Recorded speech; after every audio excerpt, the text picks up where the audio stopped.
What's up, Paracrews? I'm Paradomics, and welcome back to the testimony of Trixie Glimmer Smith. So, again, in the last video, we were in a library and we're trying to figure out which one is more important to read first. So, I think I remember correctly, we were trying to understand the reaching of the other world, so how to stop it.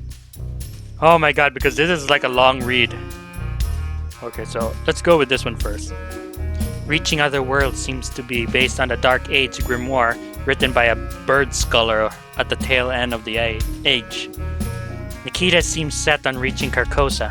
I thought this might help me understand if that was possible, or how she was planned on achieving it. It was short. It would only take an hour to read. Read this, I guess. Reaching Other Worlds. Endless worlds weave and twist reality, unreality, and the forbidden places between. Only at the point where these strings draw close can one pass through the other side. A powerful psychic beam is required to pull the two worlds taut and intertwine them for long enough for a crossing. Bleakwind Spire is said to be the brightest of these beacons, at least on our world. But in its current ruined state, it's useless. The Karen Crows of the Black Wood of Brennenburg use their own natural psychic influence to shield themselves from the horrors of the Brennenburg succession wars. For the plain walkers of Aberneth and the ancient times, powerful psychic crystals were the most commonly used in pairs. Singularities that could bind the worlds, but when paired, would nullify each other, preventing others from traveling to or from the area. Oh, that's okay. So we need this Psyker crystals. We need two of them though. So if Nikita has one, I just need to find another one. And then I stop and then I put it together and then boom. It stops, you know? Nikita can't go to the other world because it will start nullifying from each other. Wait, didn't Tabby have one? Yeah, Tabby has one. We should ask her. It is said this is how the Court of Despair remained hidden forever in the Cathedral of Teeth. I grasped at the librarian shushed me. I knew Nikita wanted to reach Carcosa. I now realize quite how close she might be. All of these materials were easy to acquire, except for the Psyker crystals. But I now know where Tabby's missing crystals was. Nikita had taken it. Oh. I always assumed they were phony glass toys, but now a second crystal would create a dissonance at first. If I could just get a hold of one, I could prevent Nikita's ritual from working. See, I know it! Big brain right here. I began hurriedly messaging Tabby. Hey Tabby, you there? Tabithia Knight. Hi Trix. You got a spare Psyker crystal? I have a bad energies and it might help me. Wait, with no question marks. XD. You don't need to end everything with a question mark. Yeah, though. You can borrow one. My energies are balanced right now. And at the moon's eye, it's staying close for a while. So I don't need to stop it watching me. I can slide it under your door if you want. I'm going out for a few days to stargaze in the Isle White and talk to some sheep friends. Yes, please. Sorry, Tabby. I better get back to work. Thank you so much. Talk to you when you're back. I put my phone without checking for a response. There was no time right now. But at least I could make some progress. Things didn't seem as hopeless. I checked the clock. There was about 4 hours left until the librarian kicked me out.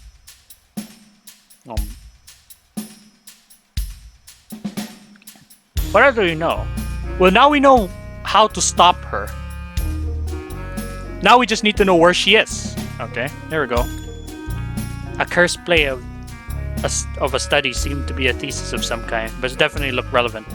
I kinda suck at reading academic texts, so I knew it would probably take me 3 hours, even though it was short. Oh no. That would leave me like 1 hour left. Okay. I found now how to stop her. We just need to find, okay. Bluefield History Society. Because we need to know where the thing is. I'm forgetting previous dialogues. So we need to know where this last stone, where she would be. Okay. All wilted out in roast. Like it was written in the 80s, a few years back in history, water snake got popular. Well, I couldn't quite place it. Something about the place stuck with me. Maybe I was being paranoid, but I felt like it had something to do with things. The book will probably take 2 hours to read. Okay, I guess that's not too bad. Okay, one of the largest quarry in the south, Rosefield Quarry supplied copper to the world and beyond during the moon landing. In 1965, drilling began at the bottom of the quarry to test for natural gases. Borehole R-12 was planned to be several kilometers deep. Shortly before the borehole could be completed, what appears to have been an industrial accident caused the previous rerouted Ash River to return to its previous course directly into the quarry. The fast-moving river quickly washed away much of east of the quarry, making escape from the bottom of the basin impossible. The quarry's communication equipment was destroyed, preventing any calls to the authorities for several hours. The residents of Rosefield Village were awoken by some of the cascading water and emerged from their houses to find a vast black lake where the pit once was. The sudden flooding of the quarry remains the greatest tragedy of modern Blue Hill history. Almost 100 workers drowned and many tons of machinery were trapped underneath the water. Toxic industries, chemicals, and gases from recently opened boreholes leaked into the water, making it impossible to dive. The combination of the chemicals appears to be what has given the lake its dark appearance, and responsible for the death of Rosefields surrounding it. While officially the disaster was caused by improperly built rerouting dams, some suggested the flooding may be intentional. There was a little support in this claim. The local village, Rosefield, was also abandoned shortly after. The same chemical and gas leak which gave the lake its dark appearance appeared to be causing health issues in the community. Dozens of residents reported deteriorating mental health after the incidents, sickness and exhaustion. Within 2 days, urban and explored. This is so irrelevant to what we're doing. The survivors. Yeah, this is all irrelevant. It was an interesting read, but not hugely useful. Oh no. Alright, let's reload that, because that was a waste of time. I feel like, because this is more relevant. Like this one, a cursed play. Cryptid to the south.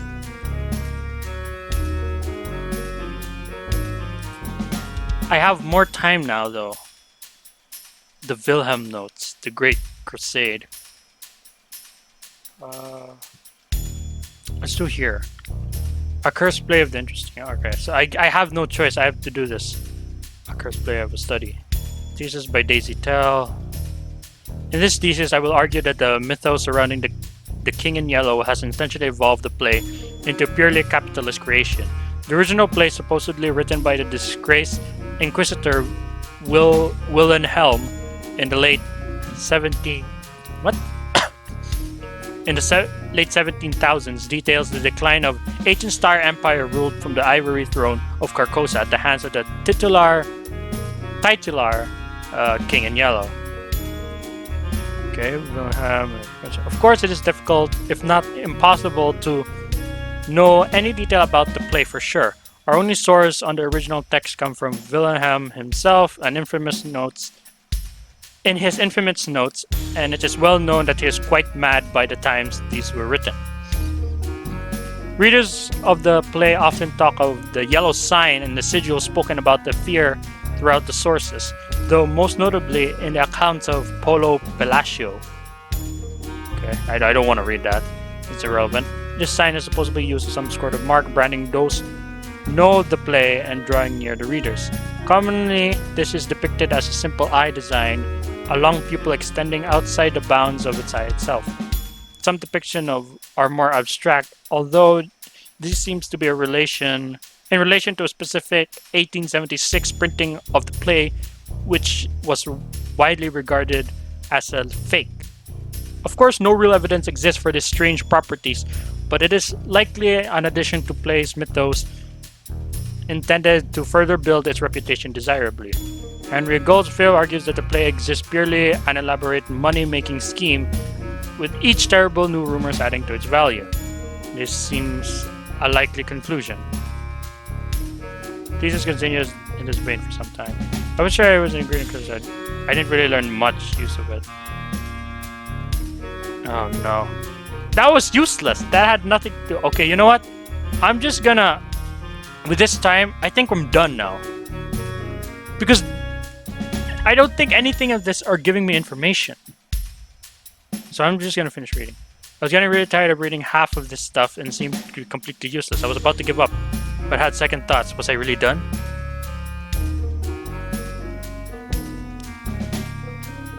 Okay. Oh, the cryptids of the south. This should be interesting. Okay, hold on. I thought it might be helpful. Okay, it won't take me an hour. Okay, read it. Okay. Clayton Wimberley, the five-faced eye stabber. A five-faced squirrel. That's weird. With an internal spinning head, he spits and screams for his many mouths as he tries to stab the left eye of his victim. Though there have been no recorded victims of Clayton, one man claimed to have been killed by him but lately recovered. A true story? Could be. Despite this, many claim to have seen a scary figure. You better watch your back. Old Lady Whitetail, the ghost of a murdered maid killed by her lover. Her once beautiful orange-brown fur, now white from mourning her own death. She appeared in the mirrors of naughty children to give them bad dreams, often said to be in the South Pod. Her haunted pantry is commonly voted the scariest place in the country. Oh, here it is. Antlered tree.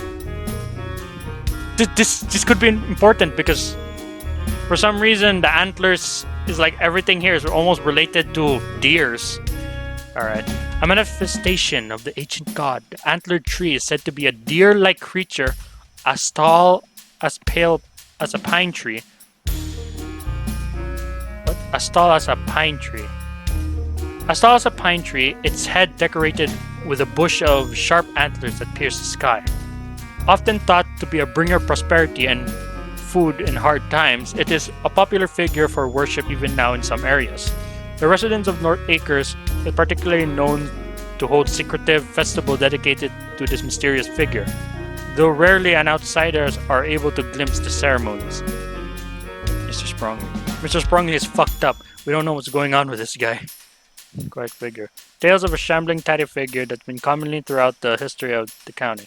These figures are often said to be able to talk in hushed whispers. Their fur is always described as matted and rubbery as if they were corpse. A reanimated dead? Who knows? Reports of these figures seem to be coincided with the disappearance, leading many to believe they might be possessed or reanimated body of those who go missing. The Furlock, sulking travelers through the forest. The Furlock is said to be a primitive, immortal, prehistoric creature covered in long fur with a big bushy tail. Some kind of wild mutant squirrel? Maybe. Dangerous, for sure. The Altered Beast. Again? Supposedly living deep in the bowels of the standing barrow, the Antlered Beast is said to have been once a rat who wished to experience a new and horrific pleasures. Supposedly a hulking beast of sinew and bone, the beast's appearance is enough to transfix and terrify anyone who looked upon it. First reported in 2002, the beast was supposedly seen exiting the barrow by moving its heavy stone with ease. A brief attempt was made into the barrow and discovered the beast, and the party had quit after realizing they'd been exploring the fallen barrow stones 700 miles by mistake. Okay, and I just reported serpent living in the flooded court. Perhaps an ancient creature undercovered by R-12 borehole, or perhaps merely the tentacles of a far more horrible being. Until we get some photographic evidence, we just don't know. Great idea. It was almost entirely just the stuff I already know. Wow. Then what else do I need to know? This one's useless.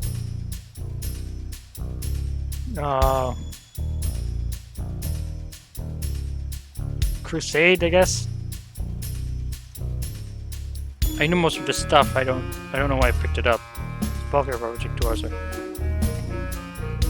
I think I'm done. Because there's nothing else I can know. I need to know. Like, this king in yellow thing? Okay. Okay, I just finished reading. I decided I wasn't going to learn anymore. Part of me wanted to just get out of the library. Okay, I just needed to sleep. This week was killing me. When was the last time I slept properly? I walked through my door and almost tripped on something. There was a little velvet bag on the floor. Someone had slid under it. Oh, great. Has Nikita been sneaking anthrax into my room or something? I nervously picked it up and was relieved to find a hard crystal in it. This must be Tabby's psychic crystal. Oh, thank you, Tabby. You're a lifesaver. Possibly, literally. I carefully put the crystal into my bag. This might be the only thing that could help me. I was going to have some noodles and eat, but I couldn't get the packet open without scissors thanks to my weak little arms. I had no idea where my scissors had gone. I probably put them in my bag and lost them while I was walking about or something. In the end, I had to eat crisp. This week was really taking its toll on my diet. I needed time to digest what I read. I was too tired to do anything practical to deal with Nikita tonight. No doubt she was slinking around the university and holed up in her room plotting. That night there were no dreams, there were only darkness. I woke up tired as ever and wanted to check the internet for news, convinced I found a photograph of disheveled Nikita being bundled in a police van after committing some atrocity in the name of the broken throne. Before I could switch up my laptop, something strange caught my eye. In my bedroom, there was a scribbled pencil drawing of what seemed to be Nikita. Above her was 2 floating skulls surrounded by a cloud. Had I drawn this? My room didn't look like it had been broken into. It was my art style. Not that I have one. I realized I was getting dangerously unhinged. I had to stop Nikita.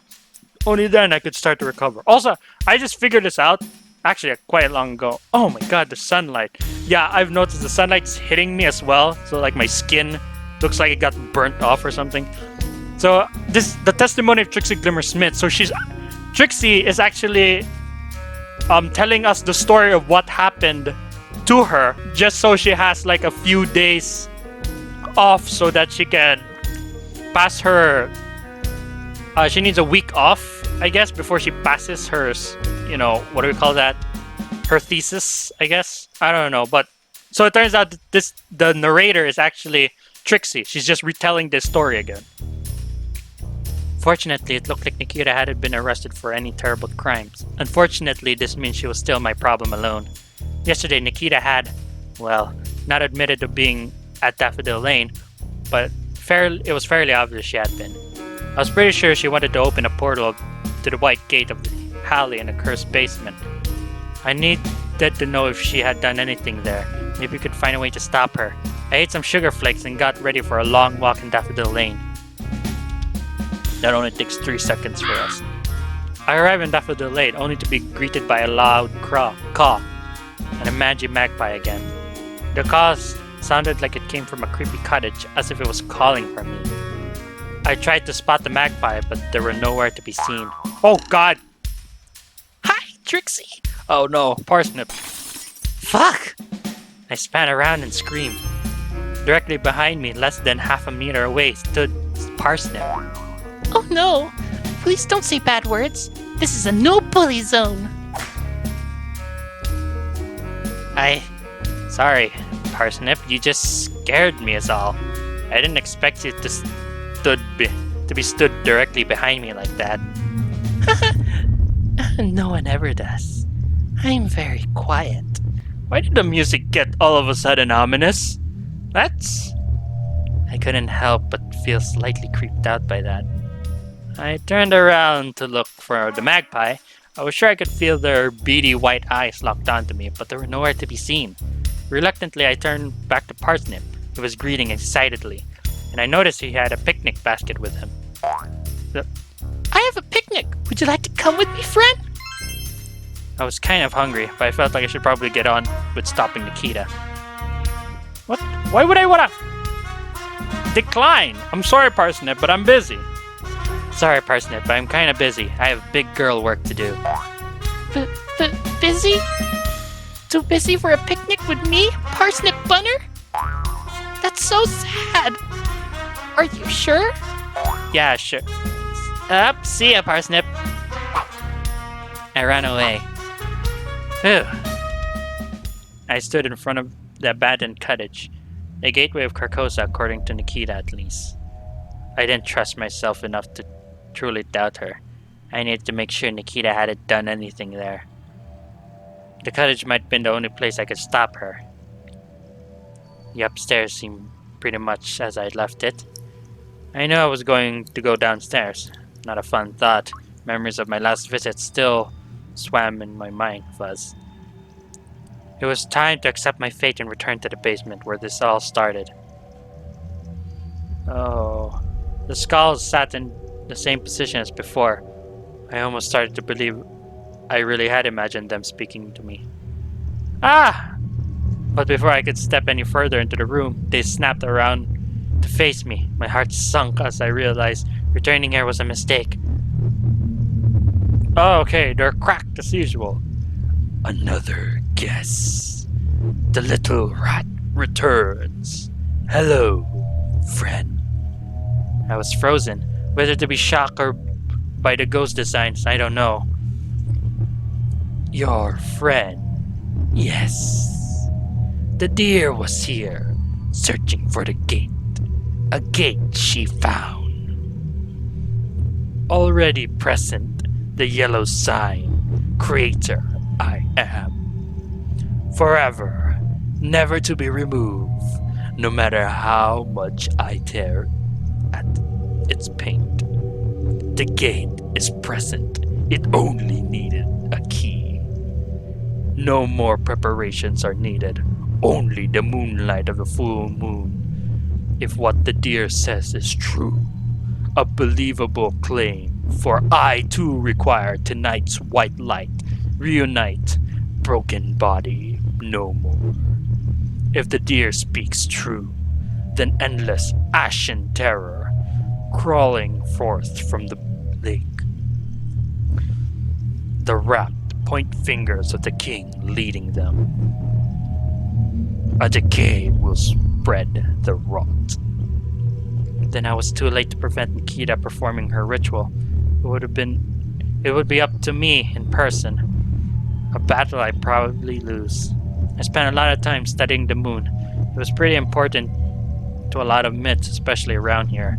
I knew very well that the next full moon was tomorrow. Okay, well, that's all I need to know, so I'll just be out of your scalp bone.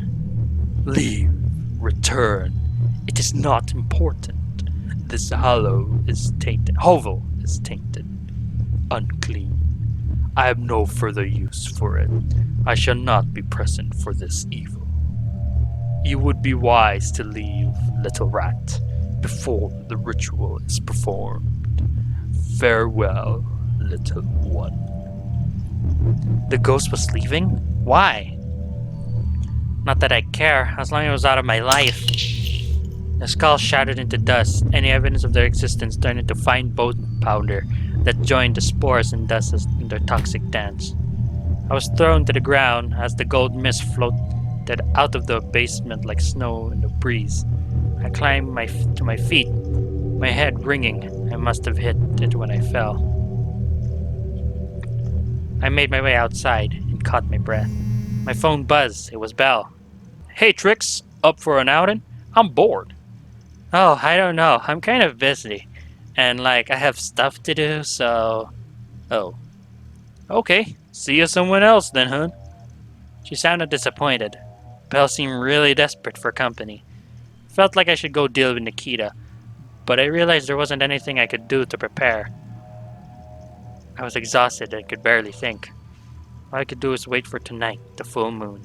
I decided no matter what, I should go hang out. It might be my last chance after all. Actually, I should be okay. I'm not busy as I thought. If you all want, I can hang out. No worries, hon. Want to visit the birdhouse with the woods you were on before? If you mean the bird settlement, sure. It'll be nice to go somewhere not creepy. The lake still makes me feel weird. Okay, how about we meet in Heidi's about an hour? I need to pick up some magazines. Okay, I'll see you in a bit. I was glad to have an excuse to get away from the abandoned cottage. Partly I was unnerved, and partly because I was worried Nikita might turn up at any minute. I didn't want her to know I was still trying to stop her.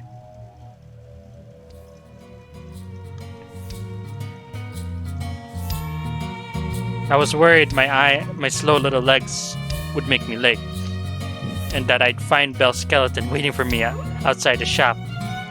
Hey, Trix! Looks like you're just in time. I'll only be in a minute. I just need to grab one of my big girl magazines. Oh, that's okay. I can buy some sweets or something. What's up, fuckers? What do you want? Magazines, bitch. They high-five. It was really weird.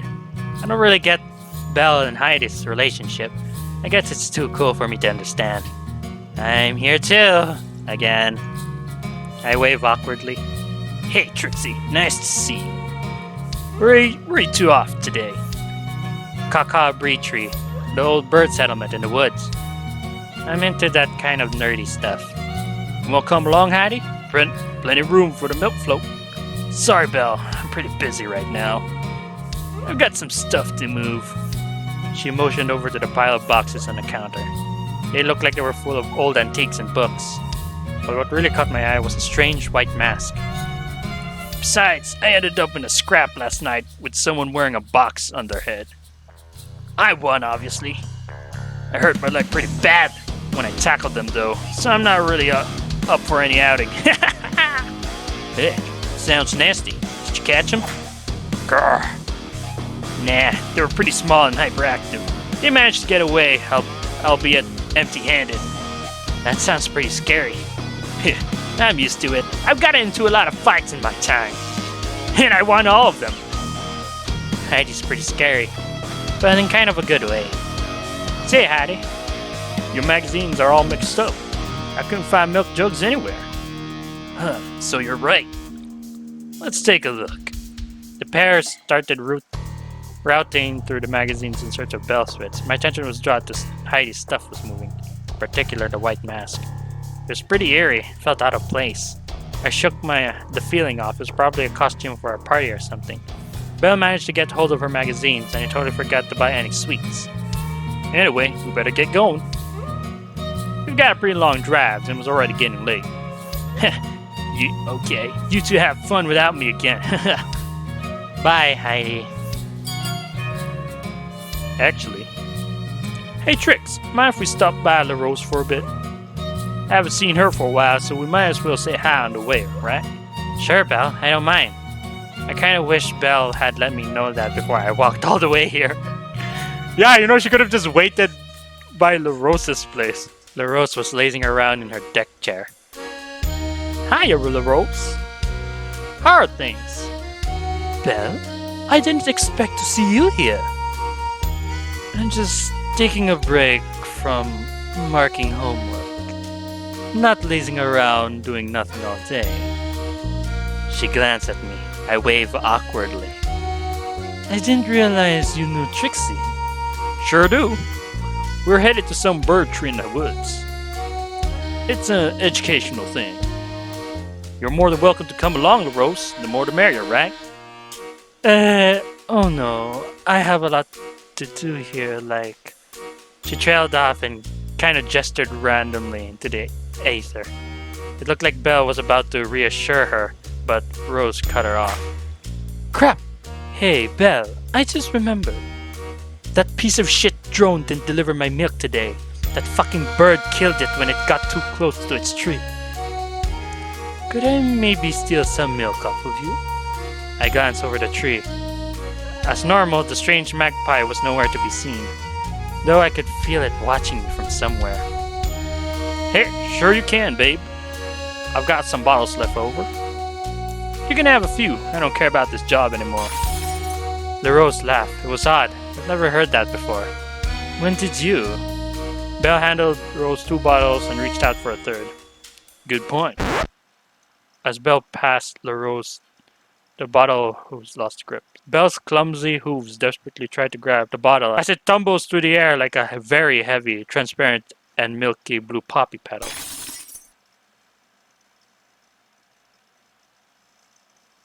As the milk shattered on the floor with a loud smash, Belle and La Rose tensed up in fear. I was about to ask why they were making such a big deal out of it, given that Belle dropped at least a third of her bottles when... Hi, Belle. Thanks for visiting. I have some milk question for. Oh. Oh. She made so much noise that Parsnip heard. We swung our heads around to the wheat field. At the top of the hill, maybe 200 meters away, we could see Parsnip's silhouette. His large glasses were masked in the sun, and I could feel his eyes drilling into us with a terrifying intensity. Fuck! Parsnip disappeared back into the long wheat and started to sprint along towards us, cutting through the crop like an annoying knife. Oh heck, it's Parsnip. Sorry, LaRose. We better get going before it starts interrogating me about milk for the next week. Wait, kid? I thought Parsnip was like 20. I assume he was some kind of immortal, ageless woodland creatures created solely to piss me off. Belle flicked over to Parsnip, and he was getting dangerously close. Well, better get going. Sorry, LaRose, bye. Belle jumped into her float and beckoned me to follow. I happily obliged and got on board. Bye, LaRose. She was already gone. Curtains shut, and Belle tried to start the engine, but it kept stalling. Hi, Belle.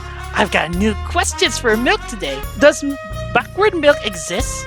It should, huh? It'll be so exciting. Belle gritted her teeth and managed to finally get the engine going.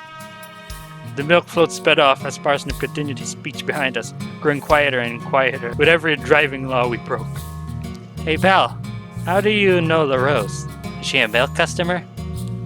Well, we're in a relationship kind of thing for a while.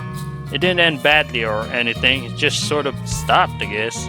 LaRose had been having a tough time with her depression recently and needed space. I didn't want to push her, Oh! So Belle and LaRose used to be in a relationship.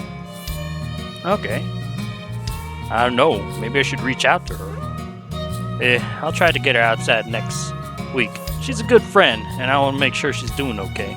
Sorry, Belle. I hope she's okay. She seems nice. Long story short, the museum was shot due to the heat. Apparently, the reenactor kept fainting because they refused to take off their replica armor. I managed to pick up a few leaflets while I was there. I guess that was almost the same as getting to see the actual thing. Okay. Similar to the temperature of bird settlements, the treetop of building Kakabri was constructed using sticks tied together with grass and vines. Several of these buildings, stop burping when I'm reading, have survived to this day. Amazingly, several ancient bird writings also survived. Local archaeologist Penny Plimpton discovered numerous complete and damaged ruins weaving in the nearby Darkbone Cave. These weavings were fairly standard, with large twigs forming runes in a grass weaved tapestry, but their completeness and preservation is outstanding. This weaving primarily talk of same ancient bird myths many from the era cover. Primarily to the blah blah blah, okay. I want to read all this, but it seems so... I don't know, it's just adding lore to a city that we don't even get to see, and it's more of like it's being pushed to us rather than being an option to know more. I was about to comment about how everything in this county seemed to be way more mysterious than it should have been when I spotted a flash of movement in front of us. Ah! Something huge pounced in the road. It was its long white teeth in the dark as it scuttled into the underground growth opposite. Its woolly body and horn disappeared into the darkness. Belle yelled and swerved to avoid it, but before either of us could react, the milk float was tumbling through the woods and straight towards a cliffside. Oh shit. I woke and tangled in a bush. It was night. I must have been unconscious for some time. Belle? There was no answer. I fidgeted slightly, trying to work out if I was dead or not. Fortunately, I wasn't. With a lot of effort, I managed to pull myself up into my feet, thankful that the bushes had cushioned me when I was thrown from the float. The float was a few meters away, crumpled against a tree. It didn't seem like a nasty crash. Me and Belle must have leapt from the side door at the last minute. If we both made it out of the float, where was Belle? I looked around frantically, barely able to see the nighttime glow. My phone had survived no worse for its already considerably wear, and I turned it on, frantically shaking it, keeping it from flickering out. Belle? There was no answer. Belle was gone. I realized she must have gone and tried to get help. In the distance, I saw the cliff we plummeted off. It wasn't too tall, but was far enough too steep to climb back up. There was no obvious way back to the road.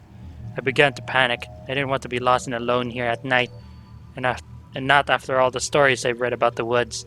Before I could get too worked up, I noticed a trail of hoofprints leading away from the float.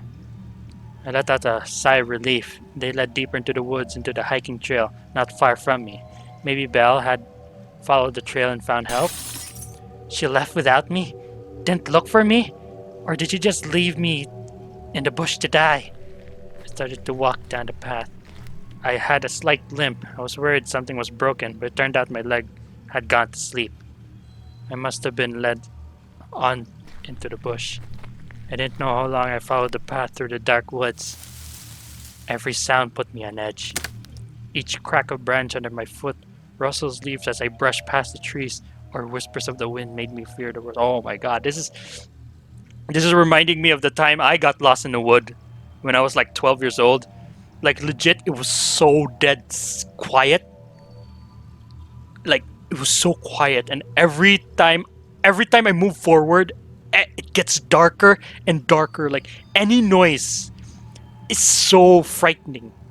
Like I know there was like the bushes were like making noise, and oh my god, yeah. That again, I think I told this story before where I got lost in the woods, but that's another time though. But again, that was terrifying. It wasn't really a forest; it was more of a lake.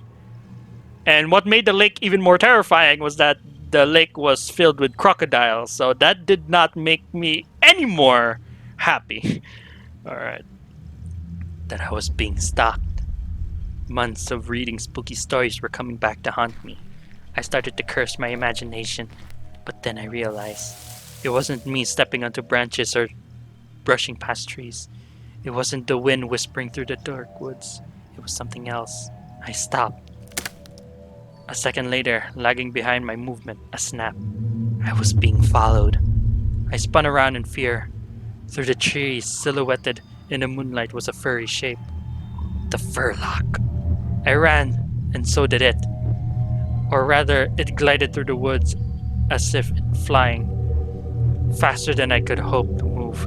I read stories of the Furlock, a terrible ancient beast that haunted the woods, gnashing teeth and ripping claws and horrible fast, agile feet. I was doomed. I had to keep running. Perhaps I could lose it in the dark. Then almost immediately my foot caught into something.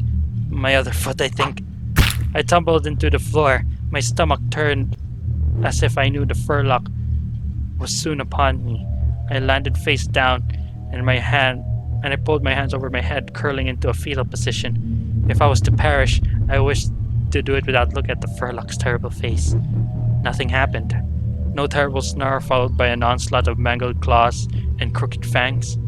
I was about to look up when I felt a pair of small paws shuffled through my bag. I almost screamed, but managed to stay quiet.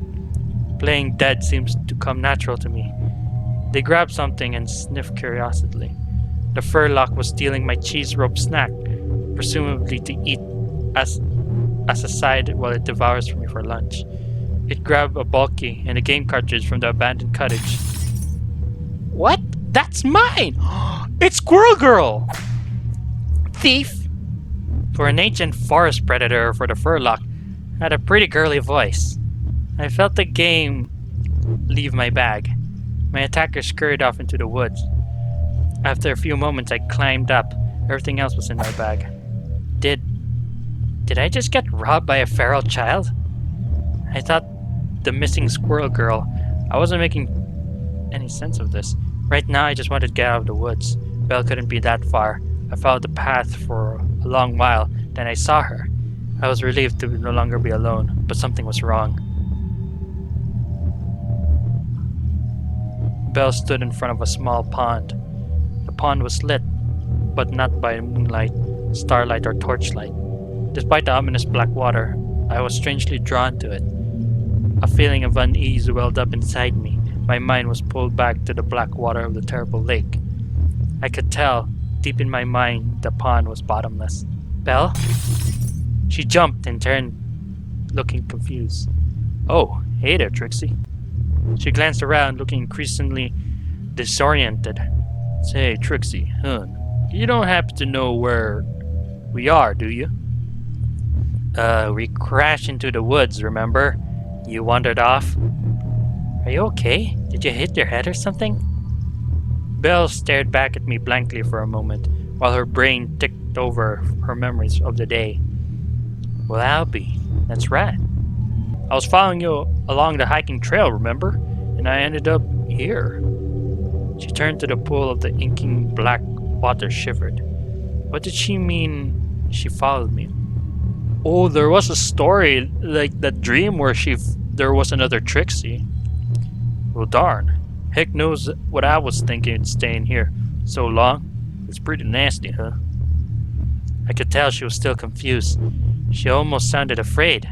I've never seen her like this before. We both stumbled back into the pond. Belle, earlier you said you followed me there? Did I say that? Oh geez, Trix. My memory's kind of fuzzy right now. I suppose I might have imagined it. I mean, I think I hit my head in the crash. I shivered. I hope it was Belle's imagination. But earlier today I took a short break from writing this to do some research. Apparently there was no pond in the trail. The woods, the pond, the lake. This county is cursed.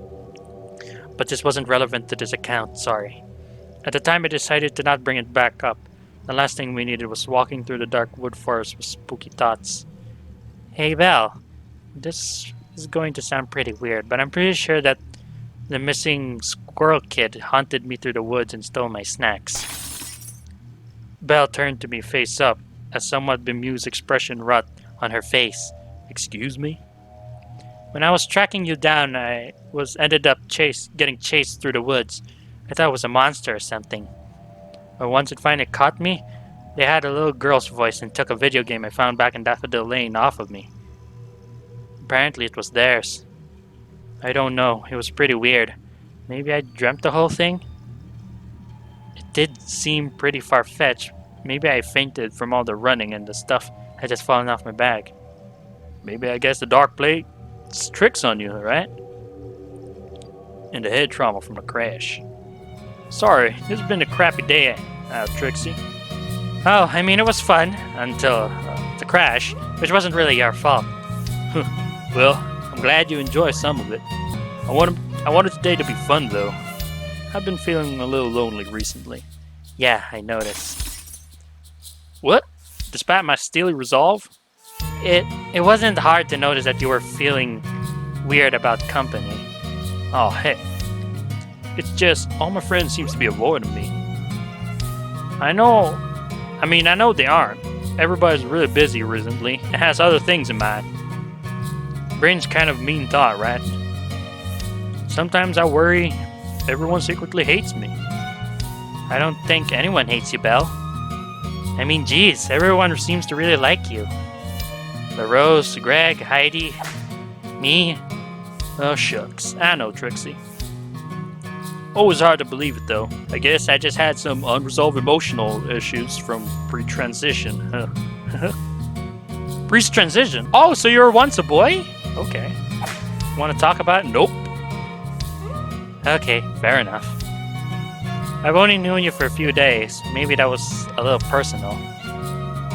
It's pretty understandable that Belle wouldn't tell me about their darkest feelings as soon as they met me. Life wasn't some soppy visual novel. Though if it were, I'd probably get a lot more monsters kissing me. Sorry. Anyway, once I get some uni drama finished and my coursework, I guess I could hang out with you more. Just at the Antique Mouse. No need to cart me around all over the country. Though, if you want to take me to Cyber Dracula's from Mars world, sure thing, Trix. I look forward to it. We eventually found ourselves emerging from the woods into a car. Blue Hill Woods, County Progress Road. We made it out with the civilizations. We're alive. Don't sound so surprised, huh? Come on, I might be able to get some signal here. I can phone us a lift and we can go to the hospital. Make sure we aren't about to die from the latent crash injuries, you know? It's already too late. I couldn't waste time at the hospital. I knew I was fine, or at least as fine as I normally am. Daffodil Lane wasn't too far from here. I could see it from the local area map. Blah. I had to get there now, before Nikita did anything. For all I knew, I was already too late.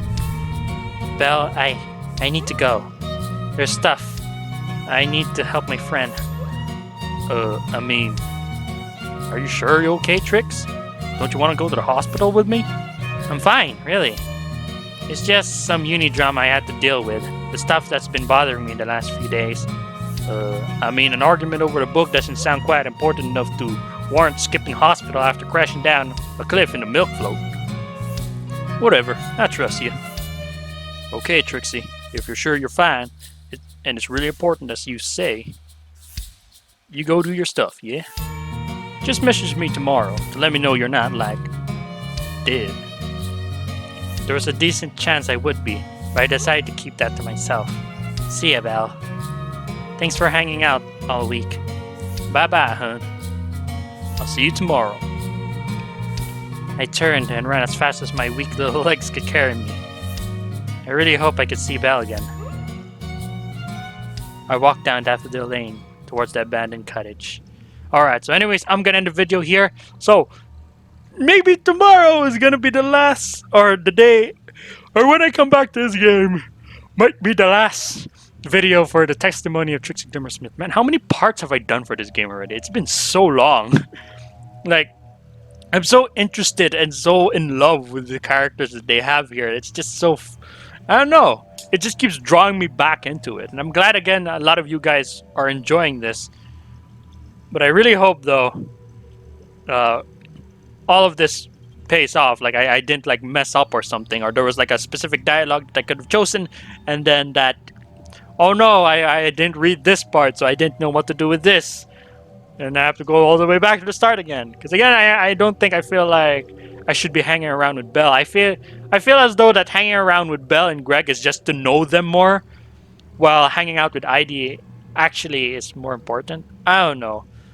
But anyways, that's all I have to say for this part. And probably in the next video, it's going to be the last of the testimony of Trixie Glimmer Smith. And we're going to probably continue to the next game of this series. Because there's actually one more game made after this game. So with that being said, thank you guys so much for watching. If you liked the video, thumbs up the like button to death. Become a Parker today, and I'll see you guys in the next video.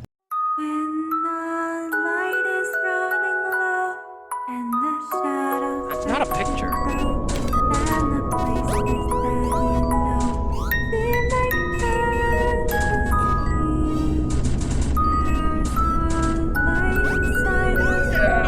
I grow. Actually, let's keep my light on Hetty. It'll calm her down, but actually, it's just she just doesn't want the light to be on her face the entire time. Too bad, because this is what we're gonna be doing the entire time. Oh God! Jesus.